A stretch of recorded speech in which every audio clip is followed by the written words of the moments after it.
Hello, I welcome you all to this wonderful lesson. And if you are new to this platform, don't forget to follow me, don't forget to subscribe to my channel, and don't forget to like the video. So the question here is saying find the coordinates. This is a wonderful question that is here. Find the coordinates of A and C. The next question is telling us to find the turning point of the graph. So to find the turning point this is a point where a curve gets to turn. So the turning point is there. That's where we've got the turning point. And the first question is saying find the coordinates of A and C. So how can we find the coordinates of A and C? So you want to find the coordinates that are here and the coordinates there. This is what you need to do. So as you can see, this coordinate C and another coordinate A, they are both on the what? On the x-axis. So both of these are on the x-axis. So if a coordinate is lying on the x-axis, what you need to know is that in the x-axis, the value for y is 0. So in the x-axis, y is equal to 0. This is what you need to understand. As long as the coordinate is in the x-axis, as long as the coordinate is in the what? X-axis, y is equal to what? Equal to 0. So you are going to get this equation. When you get this equation, you equate to 0. So that you find the value of x, because the coordinate that is here, you already know that a coordinate A is x, which you don't know, but y you know that it is 0. So you already have this data. And the coordinate on C there, you already know that x you don't know, but y is 0. This is what I've just said. I've said that in the x-axis, y is equal to 0. So the coordinate for y, as long as the coordinate is lying on the x-axis, the coordinate for y is 0. So here y is 0, y is 0. So it is just a matter of finding the value for x. How do we find that? I get this equation, then equate to 0, because y is 0. So y is 0 there. This is just the same as, I'm going to do this, is 3 minus 2x minus x squared equal to 0. This is what I'm going to do. So when you do this, you can further rearrange this. You know that the format of a quadratic equation is not like this. So what you are going to do is that you are going to say this x squared should come this side. You should have negative x squared minus 2x plus 3, which is equal to 0. This is what you need to do. So there is a negative there. Have you seen the negative? Even there is a negative. So what are you going to do when you reach here? What you need to do when you reach here, since the first one is a negative, if you don't want problems, you can just divide throughout by a negative so that you can cancel that. So you can divide both sides by a negative throughout. This one negative, this one negative, even this one here negative, even there by a negative 1. So that we get rid of that negative, because negative sometimes they get to be difficult when we are dealing with them, more especially on questions like this. Meaning that this is just the same as x squared minus, here negative negative, here we're going to have a positive 2x, then minus 3, which is equal to what? Equal to 0. We are going to have something like that. Then it is very easy now to work out a quadratic equation when it is like this. We just say, what are the product? We find the product. What are the product? You say here the coefficient is 1. 1 times negative 3, we get negative 3. We say sum. What is our sum there? What is our sum? Our sum is a 2 here. What are the two factors? What are the two factors? Two numbers that we can multiply to get a negative 3. If we add them, we get a 2. It is just 3 and negative 1. These are the numbers. So I think if you solved this, you can use any method, but by the end of the day, we need to arrive at the same answer. We are still getting the same answer. So I earlier told you that if the coefficient is 1 here, you don't need to waste time. So if the coefficient is 1 here, what you are going to do is that you are just going to say x plus 3. This is positive 3. You do this.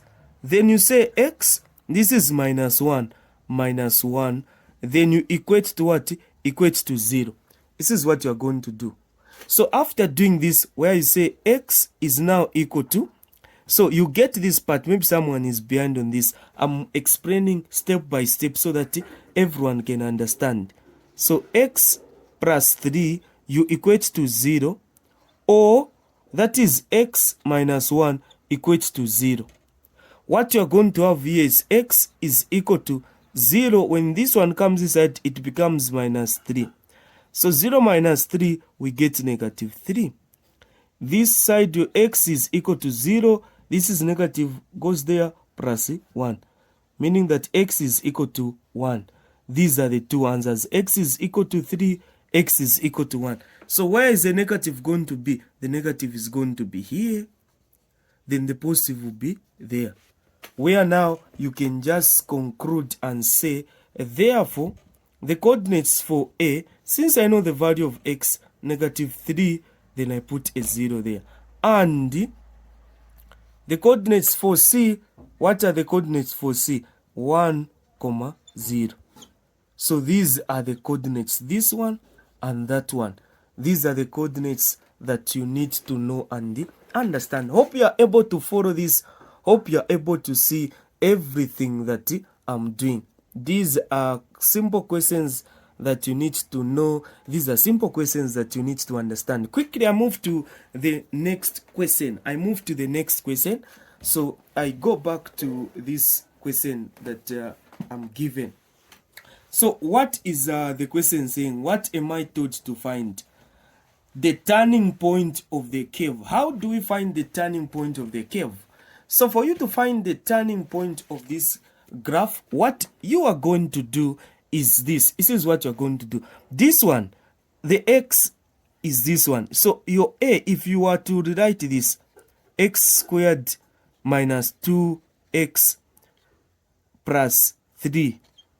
This is how you get to rewrite it. Y is equal to, it is just the same as this. Where you know that your A is this negative 1. B is this one here, negative 2. C is what? Is the 3 that is there. This is what you are going to do. So first coordinate, you know that a turning point should have two values. The value for x and the value for y. This is what you need to understand. So for you to find the value for x, what you are going to do is this. You are going to say x is equal to negative b over 2a. This is the formula. Where you say this is equal to negative b is negative 2. 2 times a is what? Negative 1. So what answer are you going to get this side? Negative, negative, positive 2 divided by negative 2 there. What answer are you getting? You are getting x as equal to negative 1. This is the value for x, which is what? Negative 1. When you are done with this, now finding the value for y. So on the turning point is equal to, I have the value for x. The value for y, I get the original equation. Where there is x, I put negative 1. So what I'm going to do is that I'm going to say y is equal to negative there. I say negative 1 squared minus 2 negative 1, then plus a 3 there. So the final answer will be y is equal to, this one I'm going to have negative 1 here. This one I'm going to have positive what? Positive 2, then plus 3, like that. If you evaluate this, the answer that you are going to get will be a, so this is 5, you are going to get a 4 as your answer. So the answer that you are getting is a 4. So it is 1, 4. 4. This is the answer that we get. So this is the what? The turning point that you need to know. These are the steps that you need to understand. I hope you've seen how I've calculated this. Thank you so much. Don't forget to like this. Don't forget to follow me. So if you want tuitions, you can WhatsApp me on this number. I'm here to help you get a distinction in mathematics and science. This is my number. This is my wonderful number. 0971066747. Thank you so much. So like this, don't forget, here we found -1 here. So even there, I'm supposed to put a negative. Don't forget, that is a -1. Here the answer was -1. So even there, I'm supposed to put a -1. Have you seen here to put -1, -1? So there, it's supposed to be a -1. So it is supposed to be a -1, not the one that I wrote. -1. So like this, we are done. Thank you so much.